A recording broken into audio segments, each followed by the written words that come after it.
Hi friends, కథలు చలనచిత్రాల్లో spoiler అలర్ట్తో MCU part 13లోకి వెళ్ళిపోదాం. తన ఐడెంటిటీని కూడా కోల్పోయిన పీటర్ పార్కర్ ఒంటరి జీవితాన్ని గడుపుతున్నప్పటికీ ఒక సూపర్ హీరోగా తనకున్న రెస్పాన్సిబిలిటీని గివప్ చేయకుండా ఫ్రెండ్లీ నైబర్హుడ్ స్పైడర్ మ్యాన్ గా న్యూయార్క్ సిటీలో అడ్వెంచర్స్ ని కొనసాగిస్తూ ఉంటే, హాకైగా రిటైర్ అయి ఫ్యామిలీ జీవితాన్ని గడుపుతున్న క్లింట్ బార్టన్ తన ఐడెంటిటీని దాచుకోవడానికి హాకైగా ఇంకోసారి అడ్వెంచర్ చేయాల్సి వస్తుంది. హాలిడే క్రిస్మస్ టైం ని తన ఫ్యామిలీతో ఎంజాయ్ చేయాలి అనుకున్న క్లింట్ బార్టన్ హాలిడే సీజన్ ని ఎంజాయ్ చేయడానికి తన ఫ్యామిలీతో కలిసి న్యూయార్క్ మ్యాన్హాటన్ కి వెళ్తాడు. తన ఫ్యామిలీ ఎగ్జిస్టెన్స్ లో నుంచి ఎరైజ్ అయిపోయిన తర్వాత ఆ ప్రపంచంలో మిగిలి ఉన్న గ్యాంగ్స్టర్స్ పని పట్టడానికి రోనిన్ గా మారి తన ఎంతో మందిని చంపేయడానికి ఉపయోగించిన కాస్ట్యూమ్ బయటికి రావడంతో తన హాలిడే సీజన్ కి చెక్ పెడుతూ హీరో అడ్వెంచర్ మొదలవుతుంది.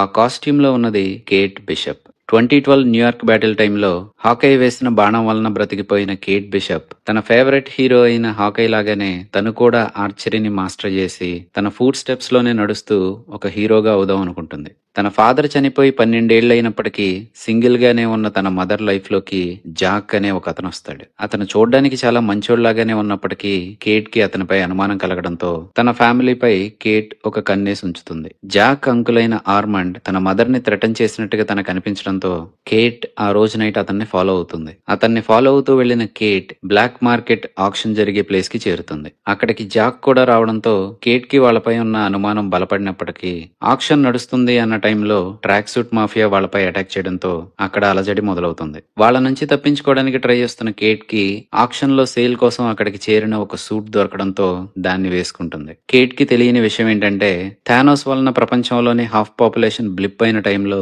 మిగిలి ఉన్న గ్యాంగ్స్టర్స్ ని గడగడలాడించిన రోనిన్ గా మారిన హాకై కాస్ట్యూమ్ అది. ఆ కాస్ట్యూమ్ వేసుకున్న కేట్ అక్కడికి వచ్చిన ట్రాక్ సూట్ మాఫియా గ్యాంగ్ తో ఫైట్ చేసి ఎలాగోలా ఎస్కేప్ అవుతుంది. వాళ్ళ నుంచి తప్పించుకుని ఆ కాస్ట్యూమ్ లో అక్కడి నుంచి వెళ్లిపోతున్న కేట్ ఇమేజ్ న్యూస్ ఛానల్లో కనపడడంతో బార్టన్ దానికోసం బయలుదేరతాడు. తర్వాత తన ఇంటికి తిరిగి వెళ్లిన కేట్ కి అక్కడ చనిపోయి ఉన్న ఆర్మండ్ బాడీ కనపడుతుంది. చనిపోయిన ఆర్మండ్ బాడీని చూసి కంగారు పడిన కేట్ అక్కడి నుంచి పారిపోతుంటే ట్రాక్ సూట్ మాఫియా తనపై అటాక్ చేస్తుంది.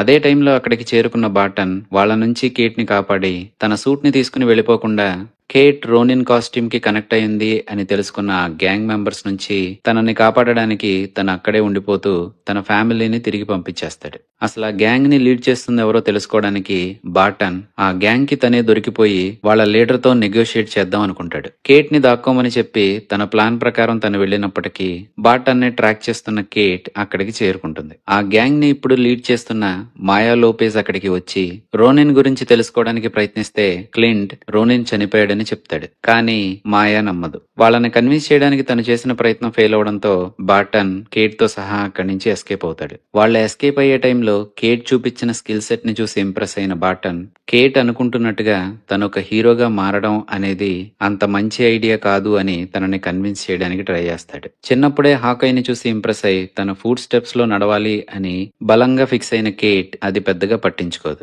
బార్టన్ తనకు సంబంధించిన విషయాలేవి పెద్దగా రివీల్ చేయకపోయినప్పటికీ తనను ఒక ఐడల్ లా చూస్తూ ఇన్స్పైర్ అవుతున్న కేట్ కి ఒక సూపర్ హీరోగానే కాకుండా బార్టన్ పర్సనల్ లైఫ్ గురించి కూడా తెలుస్తూ ఉంటుంది. తన ఫ్యామిలీని బార్టన్ ఎంతగా ప్రేమిస్తున్నాడో తెలుసుకోవడమే కాకుండా వాళ్ళు ఎగ్జిస్టెన్స్ లో నుంచి ఎరేజ్ అయిపోయిన తర్వాత ప్రపంచంలో మిగిలి ఉన్న గ్యాంగ్స్టర్స్ ని గడగడలాడించిన రోనిన్ కూడా బార్టనే అని కేట్ తెలుసుకుంటుంది. తనెంతో ప్రేమించే తన ఫ్యామిలీకి ఏమీ కాకూడదు అనుకుంటున్న బార్టన్ భయపడేలా తన రోనిన్ కాస్ట్యూమ్ ని అమ్మడానికి అప్పుడు పెట్టిన బ్లాక్ మార్కెట్ ఆక్షన్ లో తన ఫ్యామిలీని ట్రబుల్లో పడేసే ఇంకొక ఐటమ్ కూడా ఉందని తెలుసుకుంటాడు. అదే తన వైఫ్ కి సంబంధించిన రోలెక్స్ వాచ్.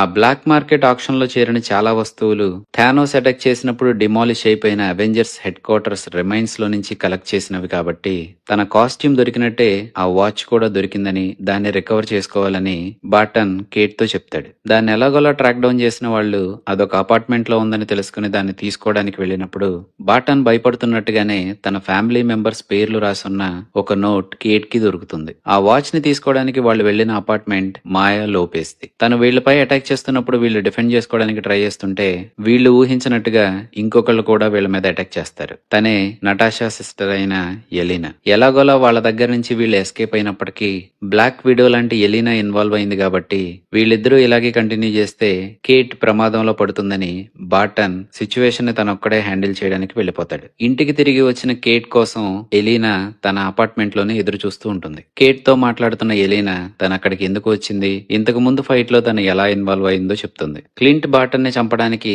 తననెవరో హైర్ చేసుకున్నారని, కానీ తన సిస్టర్ చావుకి కారణం బార్టనే అని బలంగా నమ్ముతున్న ఎలీనా ఒకరి కోసం కాకుండా తనే బార్టన్ ని చంపడానికి ఎదురు చూస్తుంది అని చెప్తుంది. ఎలీనా చెప్పిందేది కేట్ నమ్మకపోయినప్పటికీ ఎలీనా బార్టన్ ని చంపడానికి బలంగా ఫిక్స్ అవుతుంది. కేట్ ని దూరం పెట్టి ఆ సిచ్యువేషన్ ని తనే హ్యాండిల్ చేయడానికి వెళ్లిన క్లింట్ రోనిన్ కాస్ట్యూమ్ ని వేసుకుని ఇంకోసారి రోనిన్ గా మారి ట్రాక్ సూట్ మాఫియా పని పడతాడు. ఆ గ్యాంగ్ ని లీడ్ చేస్తున్న మాయాని కన్ఫ్రంట్ చేసి తన ఐడెంటిటీని మాయాకి రివీల్ చేస్తూ ఇంకోసారి తన ఫ్యామిలీ జోలికి వస్తే తనని చంపేస్తానని వార్నింగ్ ఇవ్వడమే కాకుండా ఆ రోజు మాయా చూసినట్టుగా మాయా ఫాదర్ రోనిన్ గా మారిన తన చేతిలోనే చనిపోయినప్పటికీ వాళ్ళని తను చంపడానికి కారణమైంది మాత్రం వాళ్ళ బాస్ అయిన విల్సన్ ఫిస్క్ అని చెప్తాడు. ఇదే టైంలో అసలు తనని క్లింట్ బార్టన్ ని చంపడానికి ఎవరు హైర్ చేసుకున్నారో ఎలీనా తెలుసుకుంటుంది. కేట్ బిషప్ మదర్ అయిన ఎలినార్ బిషప్. కేట్ పై ఎలీనాకి సాఫ్ట్ కార్నర్ ఉండడంతో తను ఎంతో అడ్మైర్ చేసే తన ఫేవరెట్ హీరోని తన మదరే చంపడానికి ఒక అసాసిన్ ని హైర్ చేసుకుంది అని కేట్ కి తెలిసేలా ఎలీనా కేట్ మదర్ ఎవరితోనో మాట్లాడుతున్న వీడియోని కూడా రికార్డ్ చేసి తనకి మెసేజ్ చేస్తుంది. ఆ వీడియోలో కేట్ మదర్ అయిన ఎలినార్ ఎవరితో మాట్లాడుతుందో క్లింట్ చెప్తాడు, తనే విల్సన్ ఫిస్క్. 2012 బ్యాటిల్ టైంలో తన ఫాదర్ చనిపోయిన తర్వాత వాళ్ళ ఫ్యామిలీ ఆల్మోస్ట్ బ్యాంక్రప్ట్ అయ్యే స్టేజ్ కి వెళ్ళిపోతుంది. పీకల నిండా పేరుకుపోయిన అప్పుల్ని తెరచడానికి కేట్ మదర్ అయిన ఎలినార్ విల్సన్ ఫిస్క్ తో కలిసి పనిచేస్తుంది. ఈ విషయం తెలుసుకున్న జాక్ అంకుల్ అయిన ఆర్మండ్ క్రిమినల్ మాబ్ తో సంబంధం ఉన్న ఎలినార్ ని తన నెఫ్యూ అయిన జాక్ పెళ్లి చేసుకోకూడదు అన్నట్టుగా తను ఎలినార్ ని కన్ఫ్రంట్ చేస్తున్నప్పుడే కేట్ చూస్తుంది. తన గురించి నిజం తెలుసుకుని తనని వార్న్ చేస్తున్నాడు అని ఎలినార్ జాక్ అంకుల్ ని చంపేయిస్తుంది. అలాగే అవెంజర్ అయిన హాకై తన కూతురుతో కలిసి తిరుగుతూ తన బిజినెస్ గురించి తెలుసుకోబోతున్నాడు అనుకున్న ఎలినార్ తనని కూడా చంపేయించడానికి ప్లాన్ చేస్తుంది. తను వాలంటీనా అలగ్రేడే ఫాంటైన్ ని అప్రోచ్ అవడంతో వాలంటీనా ఎక్స్ బ్లాక్ విడో అయిన ఎలీనా దగ్గరికి వెళ్లి తన సిస్టర్ అయిన నటాషా రోమనోఫ్ చనిపోవడానికి హాకయ్యే కారణమని చెప్తూ తనని చంపే అవకాశాన్ని కల్పిస్తున్నాను అన్నట్టుగా తనని రిక్రూట్ చేసుకుంటుంది. ఎలీనా షేర్ చేసిన వీడియోలో కేట్ మదర్ అయిన ఎలినార్ విల్సన్ ఫిస్క్ తో మాట్లాడుతూ తనకి అప్పటి వరకు ఉన్న ఫ్యామిలీ డెట్స్ అన్ని తీరిపోవడంతో తను ఫిస్క్ దగ్గర పనిచేయడం మానేయబోతుందని, ఫిస్క్ దానికి ఒప్పుకోకపోతే వాళ్ళు అప్పటి వరకు చేసిన వాటన్నిటికి సంబంధించిన ఆధారాలు తన దగ్గర ఉన్నాయని తనని వార్న్ చేస్తుంది. కింగ్ పిన్ గా మారిన విల్సన్ ఫిస్క్ కి ఎలినార్ చెప్పిందేది నచ్చదు. కింగ్ పిన్ తో పెట్టుకున్న ఎలినార్ ఇప్పుడు ప్రమాదంలో పడింది కాబట్టి తన మదర్ ని కాపాడుకోవడానికి తను వెళ్లబోతుందని, తను అనుకుంటున్నట్టుగా తనకు సంబంధించినవన్నీ తన దగ్గరికి చేరాయి కాబట్టి క్లింట్ బార్టన్ ని తిరిగి తన ఫ్యామిలీ దగ్గరికి వెళ్లిపోమని కేట్ చెప్తుంది. కానీ కేట్ ని పార్ట్నర్ గా యాక్సెప్ట్ చేసిన బార్టన్ తన మదర్ ని కాపాడడానికి తనకి హెల్ప్ చేస్తానని చెప్తాడు. క్రిస్మస్ కి ముందు రోజు ఎలినార్ ఇవ్వబోతున్న బిషప్స్ పార్టీలో తనని చంపడానికి ట్రాక్ సూట్ మాఫియా ట్రై చేస్తుంటే కేట్ తన మదర్ ని కాపాడుతుంది. అదే అదనుగా తీసుకున్న ఎలీనా క్లింట్ బార్టన్ పై పగ తీర్చుకోవడానికి అక్కడికి వస్తుంది. ఎలీనా బార్టన్ ని చంపడానికి ట్రై చేస్తుంటే బార్టన్ మాత్రం ఎలీనాతో ఫైట్ చేయడు. ఆ రోజు వాళ్ళిద్దరిలో నిజానికి చనిపోవాల్సింది బార్టనే అని, కానీ ప్రపంచాన్ని కాపాడడానికి తనని తాను సాక్రిఫైస్ చేయడానికి కూడా వెనకాడకుండా నటాషా చనిపోయిందని, ఎలీనా అనుకుంటున్నట్టుగా తను నటాషాని చంపలేదు అని చెప్తాడు. తను చెప్తుందంతా అబద్ధం అనుకుంటున్న ఎలీనా నమ్మేలాగా తన సిస్టర్ కి తనకి మాత్రమే తెలిసిన ఒక విజిల్ ని క్లింట్ బార్టన్ కూడా వేయడం, అలాగే తన సిస్టర్ తన గురించి చెప్పిన ఎన్నో విషయాల గురించి క్లింట్ ఎలీనాతో చెప్పడంతో ఎలీనా బార్టన్ తన సిస్టర్ ని చంపలేదు అని రియలైజ్ అవడమే కాకుండా తన సిస్టర్ కి గుడ్ బై చెప్పలేకపోయాను అనుకుంటున్న తనకి ఒక క్లోజర్ దొరికినట్టుగా అవుతుంది. తన మదర్ ని చంపడానికి ట్రై చేసిన ట్రాక్ సూట్ మాఫియాని ఉసుగొల్పిన కింగ్ పిన్ అక్కడికి రావడంతో కేట్ కింగ్ పిన్ తో 1-on-1 ఫైట్ లో దిగుతుంది. ఆర్చరీని మాస్టర్ చేయడమే కాకుండా hand to hand combat skills లో కూడా ట్రైనింగ్ తీసుకున్న కేట్ కింగ్ పిన్ గా మారిన విల్సన్ ఫిస్క్ తో ఫైట్ చేయడానికి ఇబ్బంది పడుతున్నప్పుడు హాకై ద్వారా తనకి దొరికిన స్పెషల్ ఆరోస్ ని బ్లాస్ట్ చేసి కింగ్ పిన్ ని న్యూట్రలైజ్ చేస్తుంది. అదే టైంలో అక్కడికి వచ్చిన మాయా లోపేస్ రోనిన్ చేతిలో తన ఫాదర్ చనిపోవడానికి కారణమైన కింగ్ పిన్ ని కన్ఫ్రంట్ చేసి తనని షూట్ చేస్తుంది. ఇంకా అప్పటి వరకు తను చేసిన క్రైమ్స్ కి ఎలినార్ బిషప్ అరెస్ట్ అవుతుంది. తన మదర్ అరెస్ట్ అవడంతో క్రిస్మస్ హాలిడేకి తనని ఒంటరిగా వదిలేయకుండా క్లింట్ బార్టన్ తనని తన ఫ్యామిలీ దగ్గరికి తీసుకువెళ్తాడు. క్లింట్ తన రోనిన్ కాస్ట్యూమ్ అండ్ సాడ్ ని రికవర్ చేసుకోవడమే కాకుండా తన వైఫ్ ఒకప్పుడు షీల్డ్ ఏజెంట్ గా పనిచేసినప్పుడు తన దగ్గర ఉన్న గ్యాడ్జెట్ అయిన ఆ రోలెక్స్ వాచ్ ని కూడా రికవర్ చేసి తన వైఫ్ కి హ్యాండ్ ఓవర్ చేస్తాడు. ఇంకా ఇదంతా సెటిల్ డౌన్ అయింది కాబట్టి తనకంటూ ఒక సూపర్ హీరో నేమ్ కోసం చూస్తున్నాను అని కేట్ అంటే క్లింట్ హాకై అని సజెస్ట్ చేస్తాడు.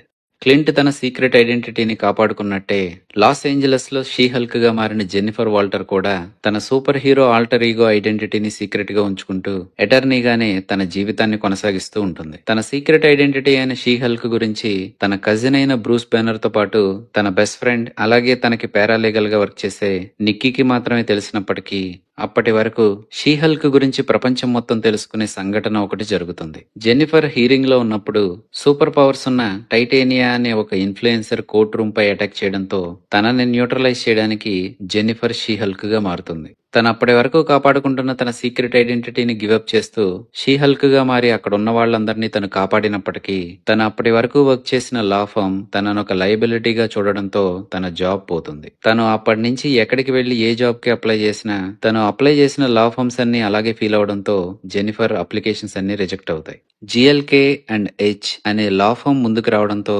జెన్నిఫర్ కి జాబ్ దొరికినప్పటికీ తను ఊహించిన విధంగా తను ఆ జాబ్ లో జాయిన్ అవడానికి తను ఖచ్చితంగా షీ హల్క్ ఫామ్ లోనే ఉండాలి అని వాళ్ళు చెప్తారు. ప్రపంచం తనని జెన్నిఫర్ లా కంటే షీ హల్క్ లానే చూడాలనుకుంటుంది అని వాళ్ళు తనకి ఆఫర్ నిచ్చినప్పుడు జెన్నిఫర్ కి దానిని యాక్సెప్ట్ చేయడం ఇష్టం లేకపోయినప్పటికీ వేరే అవకాశం లేకపోవడంతో ఆ జాబ్ లో జాయిన్ అవుతుంది. జెన్నిఫర్ జాయిన్ అయిన ఫర్మ్ కి క్లయింట్ గా ఉన్న ఒక అతను ఎమిల్ బ్లాన్స్కీ ఏకేఏ ది అబామినేషన్. తన కజిన్ బ్రూస్ బ్యానర్ హల్క్ గా ఉన్నప్పుడు తన పైన అటాక్ చేస్తూ తనని చంపాలనుకున్న ఆ అబామినేషన్ వర్షన్ అయిన ఎమిల్ బ్లాన్స్కీని క్లయింట్ గా టేకప్ చేయడానికి జెన్నిఫర్ హెసిటేట్ చేసినప్పటికీ జెన్నిఫర్ ని కన్విన్స్ చేసేలా బ్లాన్స్కీ తన సైడ్ ఆఫ్ స్టోరీని చెప్తాడు. తన హల్క్ వెనకాల పడడానికి కారణం యుఎస్ గవర్నమెంట్ అని, తనలో ఉన్న పొటెన్షియల్ ని యూజ్ చేసుకోవడానికి తనకి సూపర్ సోల్జర్ సీరం ని ఇచ్చి తర్వాత తన అబామినేషన్ గా మారేలా చేసింది గవర్నమెంటే అని, తను అప్పుడు కంట్రోల్ చేయలేక ర్యాంపేజ్ ని క్రియేట్ చేసిన అబామినేషన్ మీద తను ఇప్పుడు కంట్రోల్ ని సాధించాడు కాబట్టి తను ఆ ప్రెజెంట్ నుంచి బయటికి వచ్చేలా పెరోల్ ని ఇప్పించాలని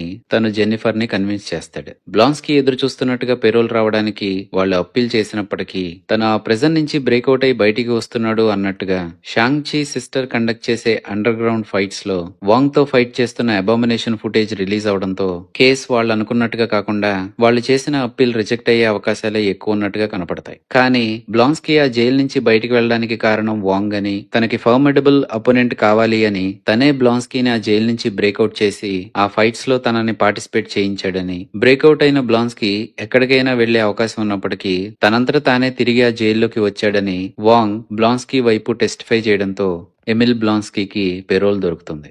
జెన్నిఫర్ సూపర్ హీరో పర్సోనా అయిన షీ హల్క్ గురించి ప్రపంచం తెలుసుకుంటే అదే సంవత్సరం లండన్ లోని నేషనల్ ఆర్ట్ గ్యాలరీలో గిఫ్ట్ షాప్ వర్కర్ గా పనిచేస్తున్న స్టీవెన్ గ్రాంట్ తన స్ప్లిట్ పర్సనాలిటీ అయిన మార్క్ స్పెక్టర్ గురించి తెలుసుకుంటాడు. ఈజిప్షియన్ హిస్టరీ అండ్ మిథాలజీ మీద ఎంతో నాలెడ్జ్ ఉన్న స్టీవెన్ గ్రాంట్ ని ఆ art gallery management gallery exhibits లో వర్క్ చేయనివ్వకుండా కేవలం గిఫ్ట్ షాప్ కి మాత్రమే పరిమితం చేస్తుంది. స్టీవెన్ తన వర్క్ లైఫ్ లోనే కాకుండా పర్సనల్ లైఫ్ లో కూడా చాలా ట్రబుల్డ్ గా ఉంటాడు. ఉన్నట్టుండి స్టీవెన్ బ్లాక్అవుట్ అవడమే కాకుండా తను అప్పటి వరకు ఎప్పుడూ వెళ్ళని కొత్త ప్రదేశాల్లో మెలకువ రావడం, చాలా డేంజరస్ సిచ్యువేషన్స్ లో ఇన్వాల్వ్ అవుతూ ఉండడంతో అసలేం జరుగుతుందో స్టీవెన్ కి అర్థం కాదు. స్టీవెన్ కి ఎదురవుతున్న ఈ వింత అనుభవాలకి కారణం తన స్ప్లిట్ పర్సనాలిటీ అయిన మార్క్. ఏన్షియంట్ ఈజిప్ట్ గాడ్స్ లో ఒకళ్ళైన కాన్షు అనే God of night sky and moon కి హ్యూమన్ ఫామ్ లో ఉండే అవతార్ అయిన ఆ మార్క్ స్పెక్టర్ మూన్ నైట్ గా మారి ఎవరైతే క్రైమ్స్ ని చేస్తూ ఉంటారో వాళ్ళని ఎగ్జిక్యూట్ చేస్తూ ఉంటాడు. అలా మార్క్ స్పెక్టర్ టేక్ ఓవర్ చేసినప్పుడే స్టీవెన్ కి బ్లాక్అవుట్స్ అవుతూ ఉంటాయి. హ్యూమన్స్ చేసే క్రైమ్స్ ని బట్టి వాళ్ళని పనిష్ చేయడానికి కాన్షు ట్రై చేస్తూ ఉంటే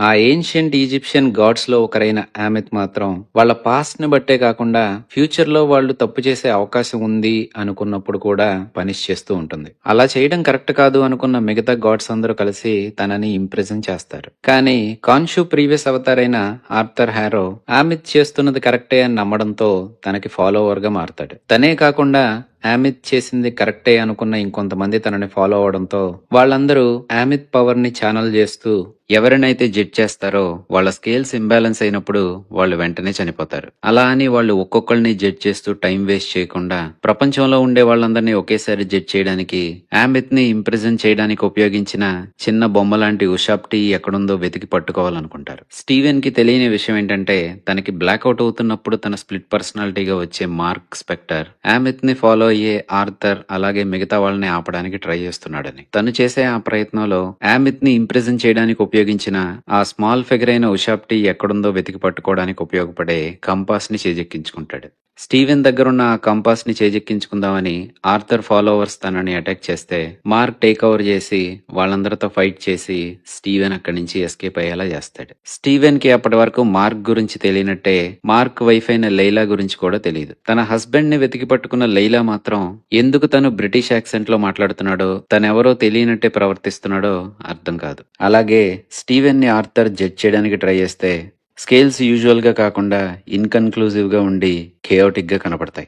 కేయోటిక్ గా మారుతున్న తన జీవితంలో తనపై అటాక్ చేయడానికి వస్తున్న క్రీచర్స్ నుంచి తనని కాపాడడానికి తన స్ప్లిట్ పర్సనాలిటీ అయిన మార్క్ రిఫ్లెక్షన్స్ ని యూజ్ చేసుకుని తనతో మాట్లాడుతున్నప్పుడు స్టీవెన్ కి అప్పటి వరకు తనకి ఏం జరుగుతుందో అర్థమవుతుంది. వాళ్ళని కాపాడుకోవడానికి టెంపరీగా మార్క్ కి పర్మిషన్ ఇచ్చినప్పటికీ స్టీవెన్ తన బాడీపై తనే కంట్రోల్ ఉంచుకోవాలనుకుంటున్నాడని మార్క్ తో చెప్తాడు.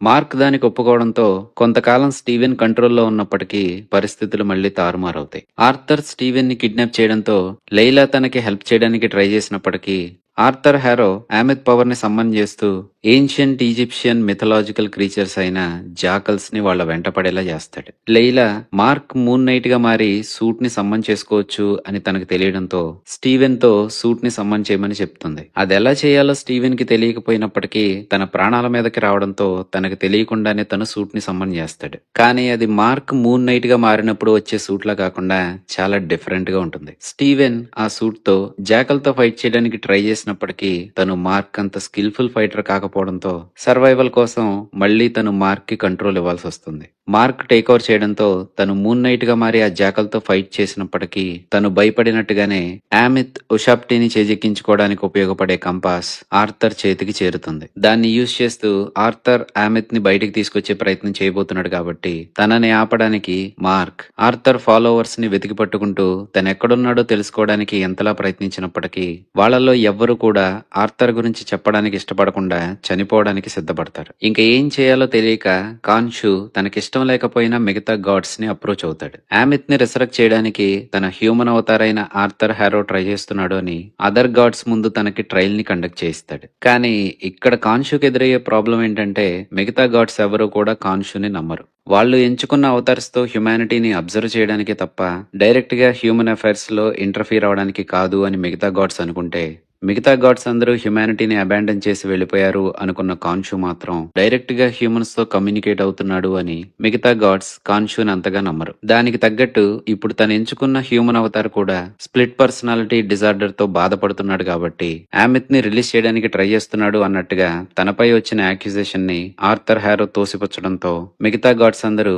కాన్షుని కాకుండా ఆర్థర్ ని నమ్మడంతో తనని జడ్జ్ చేయడానికి ఏర్పాటు చేసిన హీరింగ్ మిస్ట్రయల్ అవుతుంది. ట్రయల్ పూర్తయిన తర్వాత యాట్సిల్ అనే హ్యాథర్ అవతార్ తను కాన్షు చెప్పింది నమ్ముతుందని ఆర్థర్ కంటే ముందు తనే ఆమెత్ టూమ్ కి చేరుకునే మార్గం గురించి తనకు చెప్తుంది. నిజానికి గాడ్స్ కూడా తెలియని ఆమెత్ టూమ్ ఎక్కడుందో సెన్ఫు అనే ఒక అతను రికార్డ్ చేశాడని, తన సర్కాఫగస్ ని అదే స్టోన్ కాఫిన్ ని దొంగతనం చేసి బ్లాక్ మార్కెట్ లో అమ్మారు కాబట్టి అదెక్కడుందో వెతికి పట్టుకుంటే ఆమెత్ టూమ్ కి చేరడానికి కావలసిన మార్గం దొరుకుతుందని మార్క్ తో చెప్తుంది.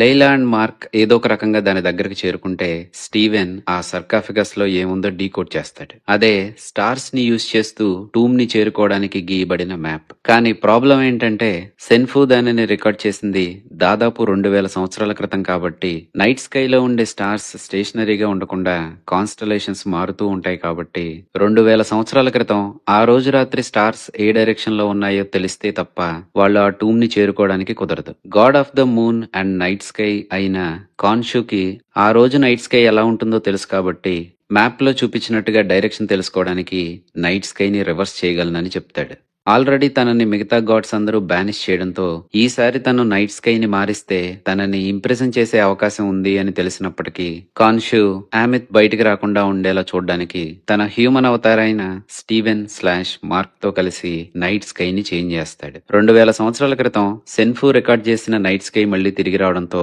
ఆమెత్ టూంబు ఉన్న డైరెక్షన్ వాళ్ళకి తెలిసినప్పటికీ ప్రపంచం మొత్తం చూస్తూ ఉండగానే స్కైలో ఉన్న స్టార్స్ అన్ని తారుమారవుతూ ఉండడంతో మిగతా గాడ్స్ అందరూ కలిసి కాన్షుని ఇంప్రెషన్ చేస్తారు. కాన్షు ఇంప్రెషన్ అవడంతో మార్క్ / స్టీవెన్ లో ఉన్న కాన్షు వలన వచ్చిన ఎనర్జీ అంతా పోతుంది. వాళ్ళు ఆ టూమ్ దగ్గరికి చేరుకున్నప్పటికీ ఆల్రెడీ ఆర్థర్ తన ఫాలోవర్స్ తో అక్కడికి చేరుకోవడంతో లైలాని కన్ఫ్రంట్ చేసిన ఆర్థర్ తనకు అప్పటి వరకు తెలియని ఒక నిజాన్ని చెప్తాడు. లైలా ఫాదర్ చావుకి మార్క్ కి సంబంధం ఉందని తను స్టీవెన్ ని జడ్జ్ చేయడానికి ట్రై చేసినప్పుడు తనకు ఆ విషయం తెలిసిందని చెప్తాడు. 10 సంవత్సరాల క్రితం లైలా ఫాదర్ ఉన్న ఆర్కియాలజిస్ట్స్ గ్రూప్ తో కలిసి మార్క్ తో పాటు కొంతమంది మర్సినరీస్ ఒక మిషన్ మీద ఈజిప్ట్ వెళ్లారని, ఆ మర్సినరీస్ కి లీడర్ అయిన రావుల్ బుష్మెన్ గ్రీడీగా మారడంతో తను అక్కడున్న ఆర్కియాలజిస్ట్స్ అందరినీ చంపేశాడని, తను మార్క్ ని కూడా షూట్ చేయడంతో హెవీగా బ్లీడ్ అవుతూ చావుకు దగ్గర పడుతున్న తను కాన్షు టెంపుల్లోకి వెళ్లడంతో కాన్షు తనని సేవ్ చేసి తనని తన హ్యూమన్ అవతార్గా మార్చుకున్నాడని, జరిగిన దాని గురించి చెప్పడానికే తను లైలాని అప్రోచ్ అయినప్పటికీ తనతో ప్రేమలో పడిన మార్క్ తనని పెళ్లైతే చేసుకున్నాడు గాని తన ఫాదర్ కి అక్కడ ఏం జరిగిందో చెప్పలేకపోయాడని, జరిగిందంతా మార్క్ లైలాతో చెప్తాడు. అప్పటికే తన ప్లాన్ కి మార్క్ అడ్డొస్తున్నాడు అనుకున్న ఆర్థర్ మార్క్ ని షూట్ చేసి చంపేస్తాడు. కట్ చేస్తే మార్క్ అండ్ స్టీవెన్ ఇద్దరు ఈజిప్షియన్ మిథాలజీకి సంబంధించిన డువార్ట్ అనే రెల్మ్ లో ఉంటారు.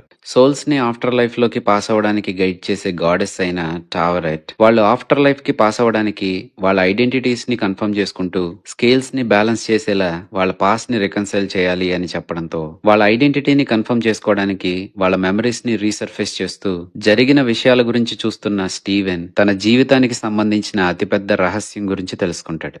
మార్క్ తన బ్రదర్ తో కలిసి ఆడుకుంటూ చిన్నప్పుడు ఒక కేవ్ లోకి వెళ్ళినప్పుడు హెవీ రెయిన్ వల్ల ఆ కేవ్ ఫ్లడ్ అయి తన బ్రదర్ చనిపోతాడు. మార్క్ వల్లనే తన కొడుకు చనిపోయాడు అని మెంటల్ గా డిస్టర్బ్ అయిన మార్క్ మదర్ మార్క్ ని బ్లేమ్ చేస్తూ అబ్యూసివ్ గా మారుతుంది. తన బ్రదర్ తన వల్లే చనిపోవడం, అలాగే తన మదర్ కూడా తన వైపు అబ్యూసివ్ గా ఉండడంతో చిన్నపిల్లోడిగా ఉన్న మార్క్ తనకి జరుగుతున్న ఆ ట్రామా నుంచి ఎస్కేప్ అవడానికి తనకి బాగా ఇష్టమైన టూమ్ బస్టర్ అనే మూవీలోని బ్రిటిష్ క్యారెక్టర్ అయిన స్టీవెన్ గ్రాంట్ ని మార్క్ ఆల్టర్నేట్ పర్సనాలిటీగా తన మైండ్ క్రియేట్ చేస్తుంది. కొన్ని సంవత్సరాలు అయిన తర్వాత తన ఇంటి నుంచి దూరంగా వచ్చేసిన మార్క్ కి తన స్ప్లిట్ పర్సనాలిటీ అయిన స్టీవెన్ గ్రాంట్ అవసరం లేకుండా పోతుంది. తన జీవితాన్ని తను గడుపుతూ ఒకసారి ఇంటికి తిరిగి వెళ్లిన మార్క్ తన మదర్ చనిపోయింది అని తెలుసుకోవడంతో చిన్నప్పుడు తను ఎదుర్కొన్న ట్రామా మళ్లీ తిరిగి రావడంతో స్టీవెన్ గ్రాంట్ కూడా తిరిగి వస్తాడు. అప్పటి వరకు తనే అసలైన వ్యక్తి, మార్క్ తన స్ప్లిట్ పర్సనాలిటీ అనుకుంటున్న స్టీవెన్ గ్రౌండ్ బ్రేకింగ్ ట్రూత్ గా తన జీవితం గురించి ఈ నిజాన్ని తెలుసుకుంటున్న ఇదే టైంలో టావరెట్ లైలాతో కమ్యూనికేట్ అయి స్టీవెన్ అండ్ మార్క్ ని రెసరెక్ట్ చేయడానికి కాన్షుని ఫ్రీ చేయమని చెప్తుంది. ఎలాగోలా కష్టపడిన లైలా అలాగే చేసి కాన్షుని ఫ్రీ చేయడంతో మార్క్ స్లాష్ స్టీవెన్ రెసరెక్ట్ అయి మళ్లీ తిరిగి కాన్షు అవతారుగా మారతాడు. కానీ ఇదంతా పూర్తయిన తర్వాత తనని మార్క్ ని ఫ్రీ చేయాలని స్టీవెన్ కాన్షుని అడగడంతో కాన్షు దానికి ఒప్పుకుంటాడు. ఆర్థర్ హ్యారో ఎప్పటి నుంచో ట్రై చేస్తున్నట్టుగానే ఆమిత్ ని ఫ్రీ చేయడంతో తను ప్రపంచంలో ఉన్న వాళ్ళందరినీ జడ్జ్ చేసే ప్రాసెస్ ని మొదలు పెడుతుంది. అదే టైంలో అక్కడికి చేరుకున్న కాన్షు తన అవతార్ అయిన మూన్ నైట్ అలాగే టావరెట్ కి టెంపరరీ అవతారుగా మారిన లైలా కూడా అక్కడికి చేరుకుని వాళ్ళతో ఫైట్ చేస్తూ ఉంటారు. చాలాసేపు జరిగిన పోరాటం తర్వాత వాళ్ళందరూ కలిసి ఆమిత్ ని హ్యారో బాడీలో ట్రాప్ అయ్యేలా చేస్తారు. ఇప్పుడు ఆ మూన్ నైట్ కావాలనుకుంటే హ్యారోని చంపితే గాడెస్ అయిన ఆమిత్ కూడా చనిపోతుంది. కానీ తను ఇంతకు ముందు కాన్షుకి చెప్పినట్టుగానే మార్క్ ఇంకెవరిని చంపడానికి ఒప్పుకోకపోవడంతో ఆర్థర్ హ్యారో సైకియాట్రిక్ రికవరీ సెంటర్ లోకి చేరతాడు. కానీ మార్క్ కి గాని స్టీవెన్ కి గాని తెలియని విషయం ఏంటంటే మార్క్ కి జేక్ లాక్లీ అనే ఇంకో స్ప్లిట్ పర్సనాలిటీ కూడా ఉంటుంది. వీళ్ళిద్దరిలా కాకుండా జేక్ చాలా రూత్లెస్ గా ఉండడంతో కాన్షు తనతో ఆర్థర్ ని చంపేయిస్తాడు. ఇంకా తర్వాత ఏం జరిగిందో నెక్స్ట్ పార్ట్ లో చూద్దాం. Hope you enjoyed the video నచ్చితే లైక్ చేసి షేర్ చేసి ఛానల్ ని కూడా సబ్స్క్రైబ్ చేసేయండి. Thank you so much. Bye.